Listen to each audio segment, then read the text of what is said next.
Antes de mais, eu queria agradecer à Universidade Federal da Bahia por esta oportunidade de falar com vocês.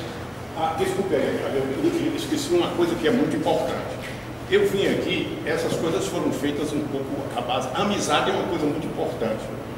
A minha amizade com a Aguiar e a ligação que eu tenho me permitiu chegar e dizer que você quer vir para Salvador, mas ele foi trazido aqui para o Brasil, foi pago pelo Nelson Porto. Mas nós trabalhamos com o Nelson Porto também na parte da história da construção, inclusive fomos chamados agora para um seminário, onde apresentamos, eu e a professora Sibeli, um trabalho sobre justamente a história da engenharia militar, sobre a história da construção do Brasil. Então, quem trouxe ele de Portugal para aqui foi. Então, o que nós fizemos? A colaboração, vamos dizer, do programa de graduação, com o meu grande pesquisador, foi que botaram o Aguiar aqui para justamente apresentar esse trabalho a vocês. Obrigado. Muito obrigado.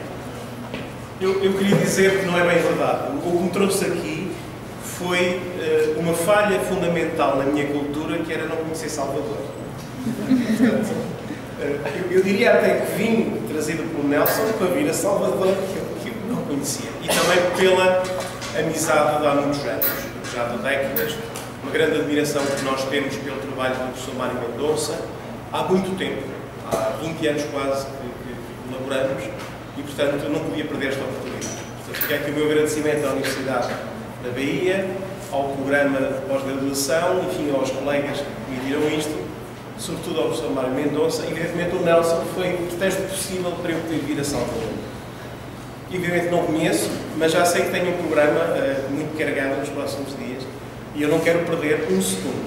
Eu vou falar uma língua um bocado esquisita, que é esta que eu estou a falar, que não é tão suave nem tão doce como a vossa. Os brasileiros falam um português muito melhor que os portugueses, muito mais puro, com palavras muito mais antigas. O que vos queria dizer é, se houver a menor das dificuldades, perguntam. Estamos entre colegas, portanto, se não perceberem alguma coisa, param um bocadinho e eu explico o que tenho a explicar. Pode passar? Este chapéu podia ser do professor Mário Mendonça, mas não é. É de um grande homem também da cultura, um grande professor português que acabou de falecer, um grande pioneiro também destas coisas de cor, e portanto eu dedico ao meu amigo, ao professor arquiteto Pedro Abreu, que acabou de morrer há muito pouco tempo, esta conferência. E o Pedro Abreu, que se formou como eu no Porto, fomos ambos alunos de um grande professor de arquitetura português, que também já faleceu. Isto é terrível, não podemos ser eternos, que foi o arquiteto Fernando Tábara, do Porto, que foi o meu professor. E Fernando Tábara dizia-nos sempre, quando éramos estudantes de arquitetura, que um arquiteto não pode ser arquiteto, ou não pode ser um arquiteto português se não viajar. Porque só quando um arquiteto português vem ao Brasil é que percebe, vendo a arquitetura que vocês têm em tão grande qualidade, como tem sido estudado em Salvador, estamos perante uma arquitetura que não é do Porto ou de Lisboa, é uma arquitetura portuguesa, e esta catalisação é mais forte aqui, muitas vezes, do que na sua própria origem. E, portanto, Tábara tinha absoluta razão.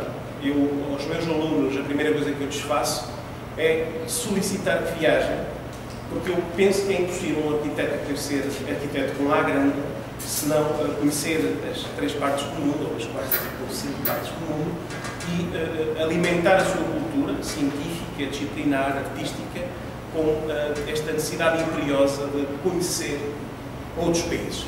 E nós, portugueses, tivemos uma altura, agora menos, em que tínhamos uma certa coragem e viajávamos. E, evidentemente, esta viagem impõe imediatamente algo que é óbvio.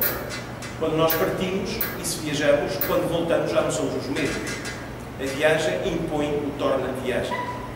E, portanto, todas estas culturas e outros mundos mais ricos, inevitavelmente têm consequências. E as consequências, óbvias para mim, em termos cultural, é que nós, portugueses, somos um povo de mestiços. Nós somos mulatos. Aliás, biologicamente, a medicina, recentemente houve um estudo da Universidade de Coimbra, que provou que é mais fácil para o português encontrar um rim ou um fígado no norte da África do que, por exemplo, em França. É mais fácil encontrar em Israel do que se calhar na Inglaterra. E porquê? Porque nós temos no nosso sangue, vocês também o têm, um sangue judeu, um sangue árabe, um sangue africano, um sangue europeu. Portugal fica numa esquina do mundo e Orlando Ribeiro, um estudioso do século XX, dizia que de alguma maneira havia este milagre de um país insustentável economicamente, que somos nós, sempre em crise desde que nascemos, mas que mantinha a sua unidade. Porquê? Porque já continha dentro de si mesmo a diversidade. Continha um norte atlântico, céltico, e continha um sul mediterrâneo do norte da África, e tudo se cruzava por aquele sítio entre este norte, este sul, este leste, este oeste, e portanto isto dá uma cultura de mistura que sempre marcou a nossa arquitetura.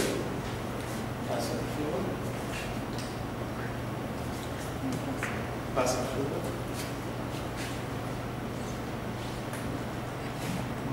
Trouxe-vos centenas de imagens, provavelmente um exagero de imagens, mas eu acredito que para os arquitetos, e não só para os arquitetos, para os conservadores, para os restauradores, para os artistas plásticos, para os engenheiros que trabalham nestes domínios, uma boa imagem substitui milhares de palavras.